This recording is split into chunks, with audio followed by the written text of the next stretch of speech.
Indah mawar, bunganya merah, tempat bermain si anak lebah. Pagi ini pagi yang cerah, moga hari semakin indah. Assalamualaikum, bersama saya Irashina Irham di Warta Berita Pagi ini bersamaan 11 Mei 2022 di Sabah Hits Online TV. Kita teruskan ke tajuk utama. Road Tower Belia SAPP bakal mempromosikan IC Sabah. Orang ramai diminta mematuhi papan tanda jalan yang betul. Husno diterima baik GRS.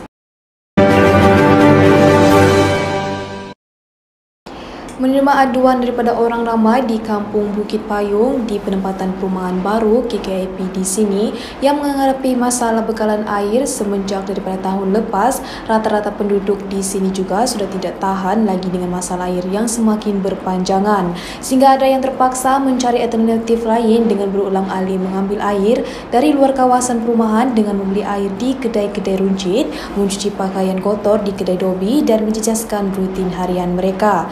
Dalam tinjauan itu, Jimmy, salah seorang penduduk kampung, telah mendakwa sudah berapa kali membuat aduan ke pejabat Jabatan Air Negeri, namun masalah itu tetap sama berulang serta tiada tindakan dibuat dari pihak terbabit. Pihak mereka tampil merayu kepada pihak berwajib, khususnya Jabatan Air Negeri, supaya ada tindakan segera dilakukan bagi mengatasi masalah ini. Pertemuan kerusi antara komponen Parti Gabungan Rakyat Sabah dan Barisan Nasional mungkin dapat dielakkan melalui Jawatan Kuasa Kerjasama Solidariti yang ditubuhkan oleh Ketua Menteri Sabah pada baru-baru ini. Pihak GRS telah mengambil langkah untuk berfikir mengenai hala tuju mereka, tetapi perkara itu belum lagi sampai ke peringkat BN. Timbalan Pengerusi UMNO Sabah, Dato' Yaakob Khan berkata, perkara itu belum lagi sampai ke peringkat perbincangan antara BN Sabah dan ada difahamkan beliau belum boleh mengulas lebih lanjut mengenai situasi berkenaan, tetapi menekankan bahawa Barisan Nasional khususnya UMNO terus yakin dan bersedia menghadapi PRU 15. Pergerakan Pemuda Parti Maju Sabah akan mengadakan program Road Tower bermula hari ini sehingga 15 Mei yang akan meliputi jarak kira-kira 1,600 km merentasi Sabah. Tujuan jelajah itu adalah untuk menyampaikan mesej melalui pengedaran risalah bagi memberi kesedaran dan mendidik semua rakyat Sabah tentang kepentingan memiliki kad pengenalan IC Sabah yang menjamin perlindungan hak asasi rakyat Sabah. Ketua Pemudanya, Jamain Sarudin berkata, spanduk yang mengandungi slogan seperti jaminan perlindungan hak rakyat Sabah juga akan dipamerkan di setiap penghentian jelajah. Bagi destinasi pertama akan bermula dari Penampang, kemudian diteruskan ke Papar, Membakut, Beaufort, Sepitang dan Tenem. Manakala hari kedua ke Tambunan, Keningau dan Tawau. Pada hari ketiga, perjalanan akan diteruskan melalui Lat Datu dan Sandakan. Hari keempat pula Kundasang, Ranau, Kota Marudu, Kota Belud, Tuaran dan Tabaluri. Pada hari terakhir di Kota Kinabalu, di mana acara kemuncak akan diadakan di lintasan di Soka pada hari Ahad pada jam 10 pagi. PAS Sandakan telah mengagikan 1,000 pek ayam sepenuh Aidilfitri kepada golongan asnaf dan umat Islam di sekitar Sandakan pada kemarin. Program ini merupakan rutin tahunan PAS Sandakan dengan kerjasama NGO untuk Sandakan, bertujuan mewujudkan kegeriangan sambutan Hari Raya dalam kalangan mereka yang kurang berkemampuan. Yang dipertuannya, Sahar Abdul Majid berkata, sepenuh Hari Raya Aidilfitri, atas semangat kasih sayang pihak mereka telah turun untuk mengedarkan sumbangan pek ayam dan biskut raya kepada warga kampung di sekitar Parlimen Sandakan. Semoga dengan sumbangan ini, golongan asnaf dapat meraihkan Aidilfitri dengan penuh kesyukuran dan kegembiraan di samping keluarga.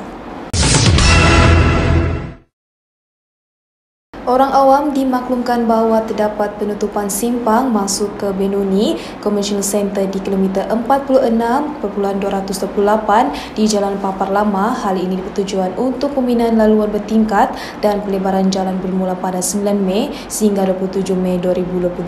Sementara itu, orang awam dinasihatkan agar mematuhi papan tanda jalan sementara dan lebih berhati-hati semasa menggunakan jalan berkenaan sepanjang pembinaan dilaksanakan.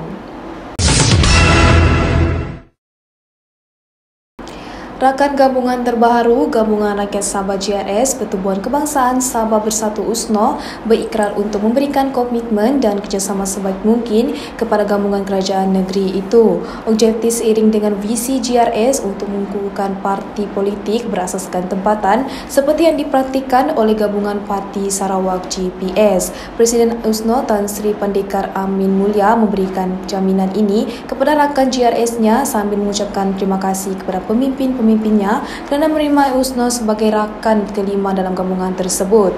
Beliau menegaskan sebarang masalah kepada pemimpin GRS yang sudah memikul pelbagai tanggungjawab ke arah meletakkan Sabah pada tempat yang lebih baik seiring dengan objektif Sabah Maju Jaya, dan beliau menyedari sepenuhnya keperluan bekerjasama sebagai sebuah parti dalam gabungan berdasarkan pengalamannya dalam Barisan Nasional semasa beliau menjadikan Presiden Parti Akar yang kini tidak lagi.